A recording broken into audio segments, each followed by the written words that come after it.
Hello and welcome back to Basketball and Beers episode 3. Shout out to the 7 or 8 listeners that we still have at this point. If you guys make it to the end of this, you are true friends. True friends. Maybe you learned something, but true friends. Steve, how we doing? Oh, wonderful. So happy to be here. Always the great thing on a Sunday night. What are we drinking today? Oh, I got a little New Glarus from Wisconsin. That is, and I mentioned this in a previous podcast, but I took the team up to Marquette this summer. Always take them somewhere, and this will tie into what we're talking about later. But one of the coolest parts about doing this is we're just in the vans going up there 8 hours. Funny things happen, like we're pulling into a parking garage and we almost take the top of the school van off. Little things like that you're going to remember. But other cool things is like some of these guys that I have never been to like a beach or anything. And I know it was like Michigan, so it's not the ocean, but like they had never been to a sandy place. It was the first time they'd actually taken their shoes off and been in the sand. Wow. They're going out, and I made everybody at least put their feet in the water. And some of those guys were out there in that cold water jumping around. So like little things like that. And it'll tie into what we're talking about later. Things I didn't really think about when I was younger that make these trips cool. Anyway, Wisconsin, New Glarus. Nice. Spotted Cow, one of my favorites. I'm staying local. Going to Boulevard, little space camper action. One of my all-time favorites, and something that I like to drink on the regular. Cheers. Cheers. All right. So good start to the pod. My first drink, everybody. I think we got some accusations last week that we were on drink number 3 or 4 when it really was number 1 every single time. Yeah, that's just how we sound. Yeah, not very intelligent. It was a rough one. Need a napkin. All right, pause for a minute. All right, we're back, everyone. Baby got his bib, so got all cleaned up. We're all cleaned up.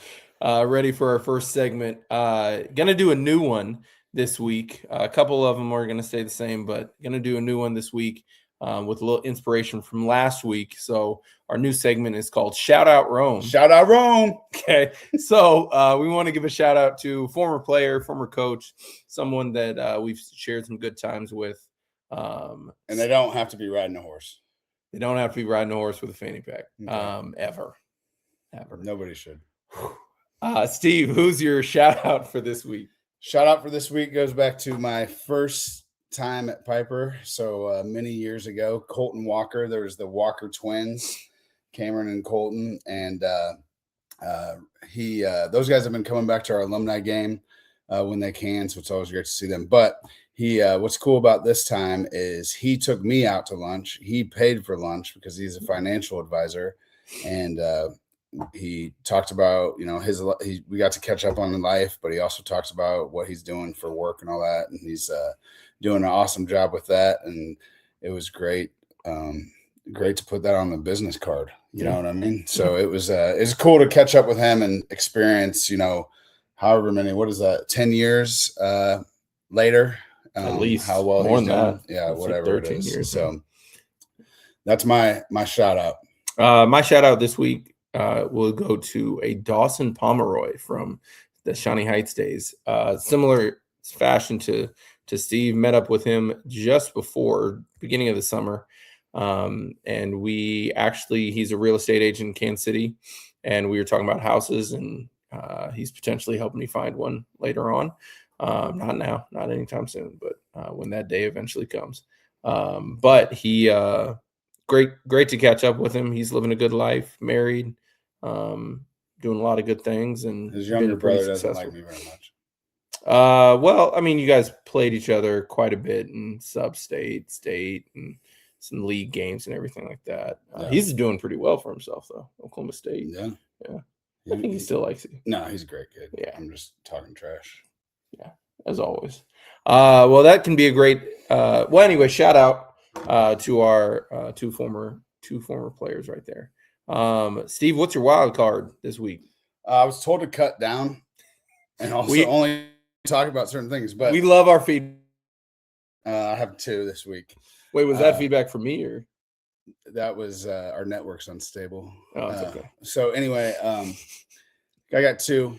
We're a basketball podcast, so I guess there's an elephant in the room that we got to talk about, which is the WNBA. And when I can't pass up this opportunity to talk about something that I think is very important, which is 9-foot goals. WNBA, if they went to 9-foot goals, it would be so much more exciting. They already play with a smaller ball. 3-point line is closer. Gino Auriemma talked about this like a decade ago, and I think it would. I meant to look up the average size of an NBA player compared to a WNBA player, and I did look up the field goal percentage. Like within 5 feet, it's pretty significant difference. Mm-hmm. And I think it all has to do with they're not 6. Most of them anyway aren't 6'8" shooting layups at the rim. Yep. So if you lower that goal, I think it would be really a more exciting game to watch. Yeah. So that's your first one. I do want to reiterate, this is Steve's wild card. I don't know what's going to come out of his mouth whenever we start this podcast. And that was one that got a little tense there. Got a little tense. Just you brought it up and I didn't know where we were going with that. But I think that'd be a great idea, honestly. That's a great wild card. I don't think it'll ever happen because all these schools would have to have adjustable goals and everything. But there'd be a lot more that goes into it too. I think it'd be. Gino, I heard it. That's brilliant. Okay, way more. What's number 2? Number 2, I didn't want to be sexist, and I was on social media and big Ella Langley fan, and she's so pretty, such a beautiful young lady. And then I saw her without makeup on, and it took me aback a little bit. Wasn't ready for that. But then I was like, that's not fair that women get to, they put all that makeup on and they do their hair and they can look like something different. And then I just happened to be using the facilities here, and I was like, it's not just women that trick people. It's also guys. So I just happened to come across. This is what happens when a guy. So it's not. Why is this photo? Men and women trick people. This is what Matt looked like prior to dating Kate, and this is as Caitlin walks by what she got. He tricked her. So it's not a female or a male thing. It's just people are tricking people out there on the internet. You're not getting this back. That photo, what is it? The non or the shaved side was the month of COVID that we didn't leave the house. Was the only time I've shaved. It wasn't that long ago then. I know that was. You look like you were 12. That's why I don't shave the beard. I was so happy when I found that. But where did you find that? In the trash can in your bathroom upstairs. You looked in the trash. I don't know. I looked over. I don't know what's worse. I looked over and I saw you staring at me and with 2 different faces. I was like, oh shit, who is that? So then you've held on to this for at least a week. Yeah, I was blaming women, like they do this to you. And then I was like, no, guys do it too. It's not a female thing. It's you did it. I guess so. I guess it worked though. I guess it worked. Yeah, please cover that face up. The better version was the later version. You saw the early work. Thank you, Steve, as always, for your wonderful wild cards. As I said, don't know what's coming out of his mouth from week to week. Yeah. Appreciate that. So happy I can share that. I'm happy you have that photo. I'm somehow going to be able to burn that. Okay. Our last segment today, and knock on wood, we're actually doing well on time, Steve. So let's just keep that in mind. Yeah. No 30-minute pods.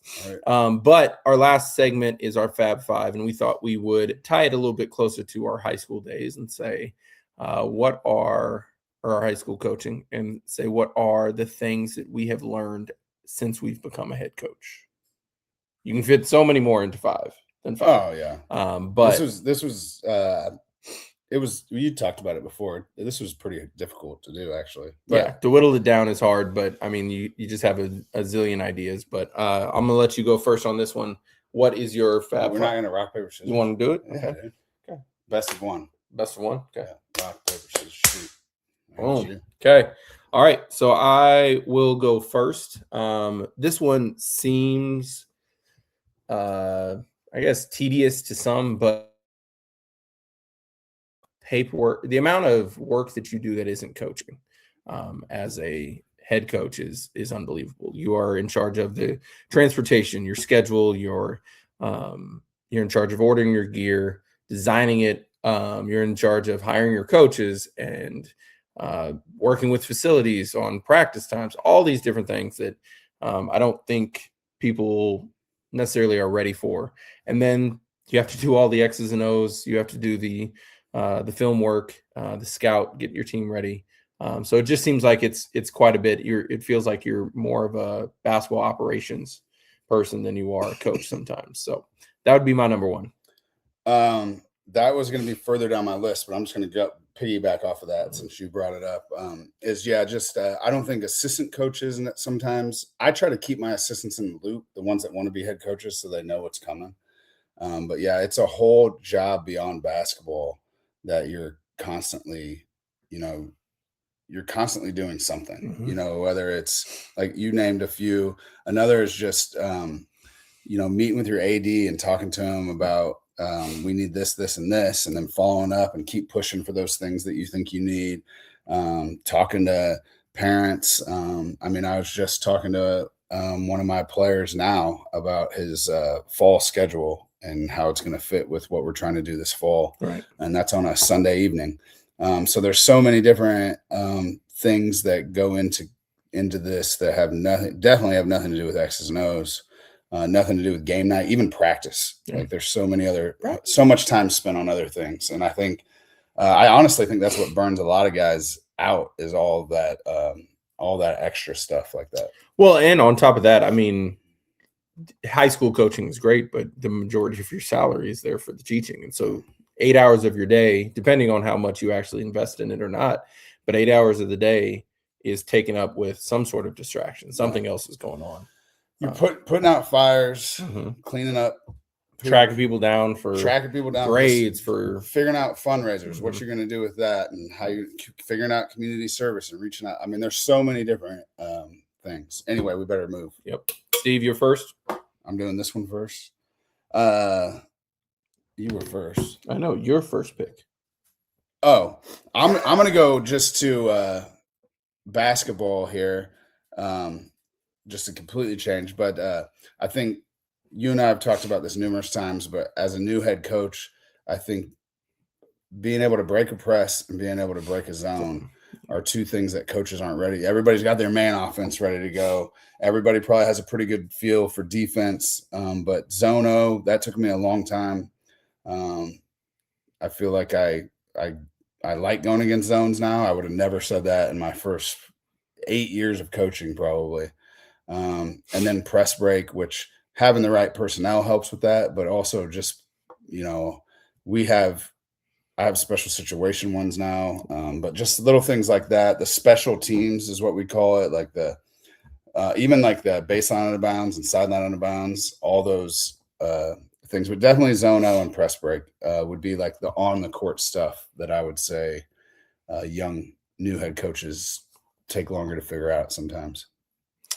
I could piggyback off that one quite a bit. Been in some situations for myself and from some friends that I know. That's the hardest part, or one of the hardest parts, X's and O's wise. My second one, I'm kind of jumping around a little bit on my list, but my second one was probably hardest for me. And it can be hard for some coaches, especially at the first or second year mark. And it's taking that change in seat, just one seat over, but becoming the disciplinarian. You are the one that sets the standard, but you're the one that sets the expectations for the kids. And when kids don't live up to it, you have to be the one to be the bad guy. And, if you got to suspend a kid, if you have to work through different things, issues that between teammates, whatever it is, you're the one that has to do the grunt work with it. And then when playing time comes out, you're the one that they look to say, oh, well, he's not playing me. And their parents. And their parents. And so it changes relationships immediately. And even if you just meet, are new to the team, it still is one.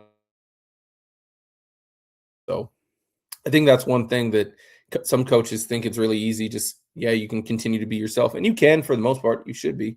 But there's that piece that you're going to lose a little bit of, not necessarily just being the fun assistant, but just, having to make the tough decisions that nobody else really wants to make. And you can have everybody's opinion, but at the end of the day, it's your 51% that matters. So, well, and you're a big relationship guy and people pleaser. So all of that makes it even more difficult, depending on what type of personality you have. 1,000%. So yeah, that was a good one. I'm going to go out of order here too, just kind of going off. So I was in college women's basketball and I got my first head coaching job at 28 years old. I think I know what I'm doing. I'm going to walk into high school basketball and just be the man, because I came from college. And boy, my first year of high school coaching at 28 years old, I was 2-19. And Coach McBride over at Baser let me know by putting us down by 40, just pressed us the whole time, did not care. So I quickly was humbled from hot shot to don't know what I'm doing. So what I learned, Twins. Yeah, it was Murphy.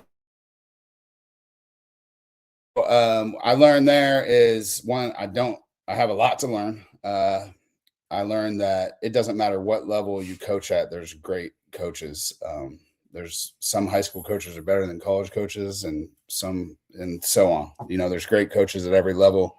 So I learned that lesson very quickly, going 2-19 in my first season and just getting out coached, and just it was a wake up call. Like, doesn't matter you coach in college or any of that. Like, you got to learn your kids and how to coach them and all that sort of stuff. So it was a big wake up call that first year for me. A smack in the face, punch in the gut.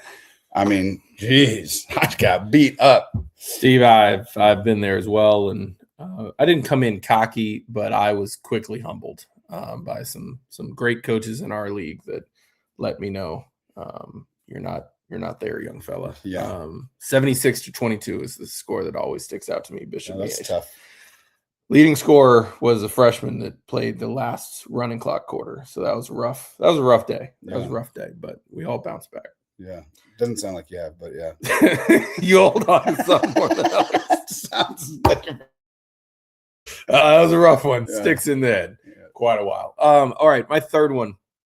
And I keep saying network unstable. So, hey, we're new to this. So if it's a little crackled, just keep pushing through for the quality. Please Venmo Matt some money to help with his Wi-Fi connection. All right. So my third one, I'm going to go back to X's and O's a little bit. And I think one thing, at least for myself, and I know some others that have had some issues with it, is you really got to make sure it's not necessarily a system that's going to work on every team. You got to develop what works for you around that, the talent that you have, and the style of play that those players can do. I mean, I think for myself, I wanted to come in running and gunning. Houston Rockets were the big thing at the time when I became a head coach. So I loved the pace. I loved the analytics. I loved everything that they did. And I wanted to play like that. And my team did not fit that. And I did not realize that until about halfway through the season, where I thought that I could just plug in and play and have them fit that mold, and it wasn't going to work. And I think some coaches do that because they're so set on how they want. You really got to know your personnel and understand to develop it around that personnel. That's the way you're going to be successful. So that took some time, but I think that's one thing as a head coach, especially early on. A lot of mine are kind of the early on ones, but that's one thing I learned. You got to fit around what your team is.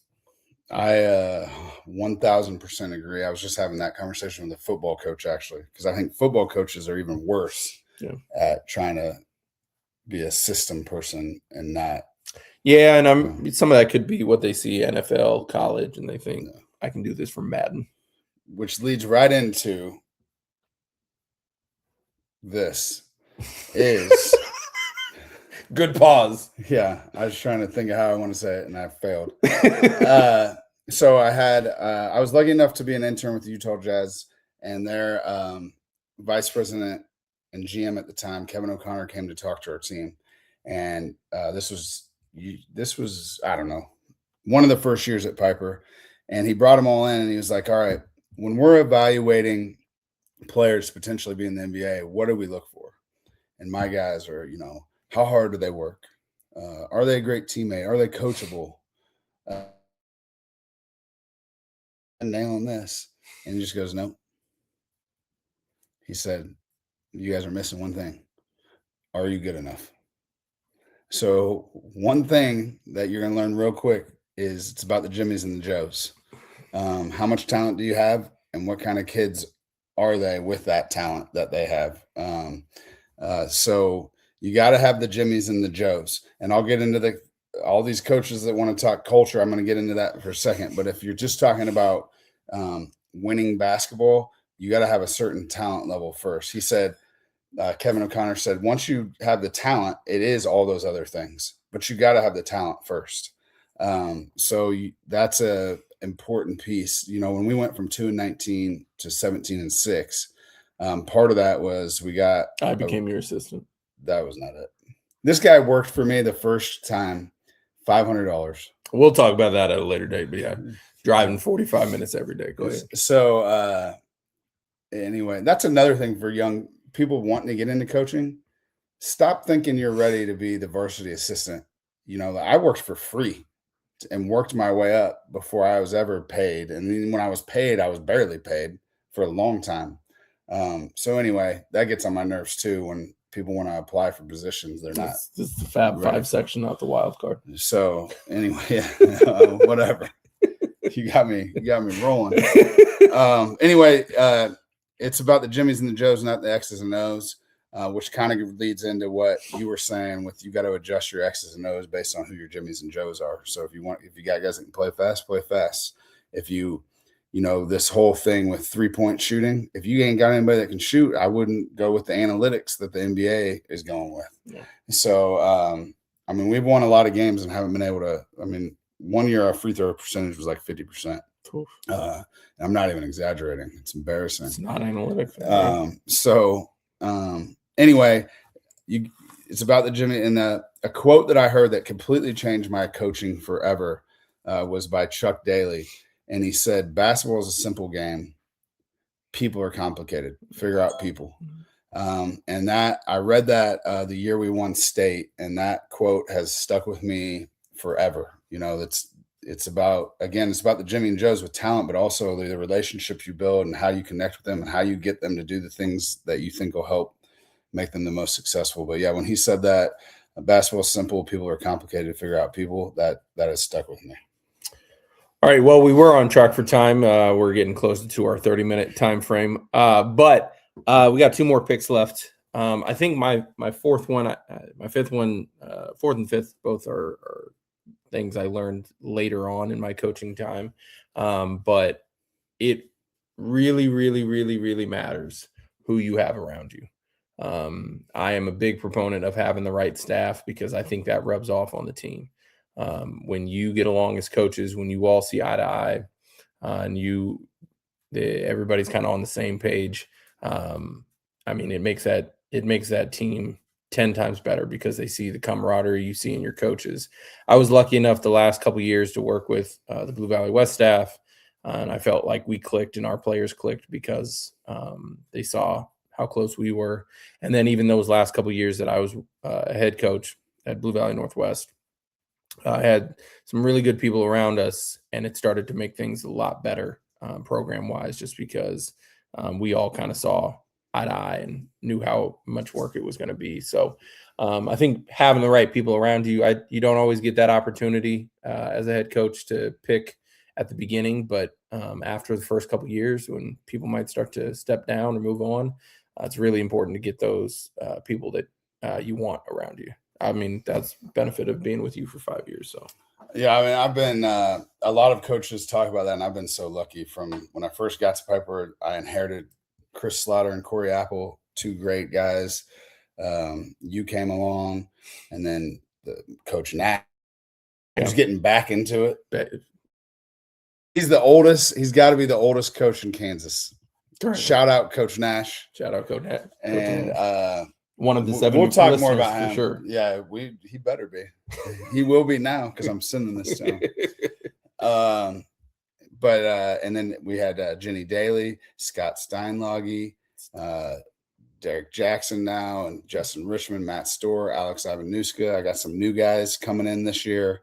So I've been really lucky with the assistants I've had. Like I've been super lucky, and I know not all coaches have had that opportunity. So, all right, number 4, Steve. Well, I'm just skip. So I already kind of did the one when I hopped on with the extra stuff, fundraising, community service, getting gym times, figuring that out with the girls coach, the Dobo job.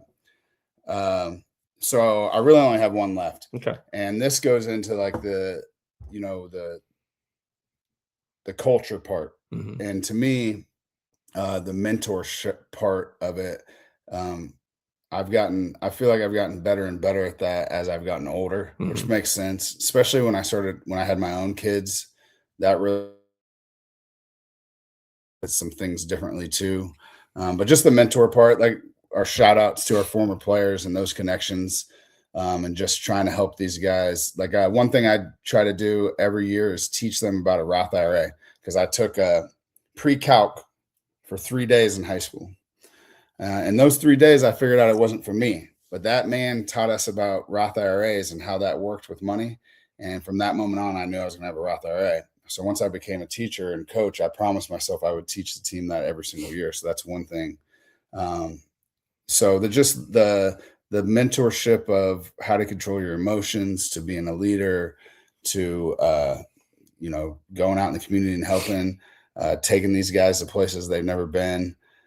Being there when they get hurt for them, being there when they're going through tough times, being their biggest fan when they're doing great things. So just the mentorship part, I feel like I've gotten better. I've had great relationships with guys, but I feel like every year we add some layer that I feel like helps. This year, once they're graduated, I'm going to hire them for my basketball camps. And if they're not 18, I'm going to set up a custodial route to set up a normal Roth IRA. So that's going to be my gift to them after they graduate. So anyway, that's awesome. That culture, that mentor piece that I really enjoy now more than ever. Love to win, love to compete and all that stuff. But like, even when I'm setting up the schedule, I'm trying to set up a schedule that makes it fun for these guys. Like going to Dodge City this year. I just want to make an experience for them and something that they can look back on and be proud of. I had a kid working. This is a city kid that went out to Maine to work a summer camp, out in the woods. Mm-hmm. You would never guess this kid would have done that, but he did it. And he texted me one day and was just like, "Hey, coach, things weren't going my way. And I'm not going to lie, I remembered things you taught me about what to do in things." So like little things like that. Shout out Lance Walton. A lot of shout outs. So, hey, that's going to be our viewership. So the more we shout out, the more we can send this. So anyway, that would be my last piece is like, don't forget, as much as you want to win and as much as you want to make guys better basketball players, I get caught up in that for sure. Once we're in the season and we're in the grind, just don't forget the mentorship part, because they're going to remember how you say and what you say to them a lot more than how you make them feel than they are how many points they had in 10 years. So that's something that's taken me a while to get better at it. That's a good one. I care a lot about mentorship and that relationship piece. That's really awesome. I guess I have a fifth one then. So my last one is one that I probably learned maybe a little bit too late, but parents aren't your friends. They are there for their kid, which they should be. And so when things don't go the way that they think involving their child, they no longer care about you the same way they did before. So that was one thing that I definitely learned in those 5 years of being a head coach. And I was gladly gave that up when I went back to being assistant, that I can focus on the stuff that was fun to me. But parents aren't friends. Some can have good intentions and continue to mean it. And I do have some that I've had good relationships with, but I think that is one big thing as a head coach that people have to know as they're entering that profession. Yeah, you got to have a boundary there, Yeah. and they can be very helpful. Yep. I'm not one that seeks a lot of parent help in my program, but that could be a whole different subject we talk about down the road. That's yeah. But I do have some parent friends now. I can tell you what. Yeah. I coach with one, Derek Jackson. Yeah, it's my guy. After some time, it takes some time to get there, but yeah. All right. Well, we've again surpassed that 30-minute time. So we're going to end the pod again this week.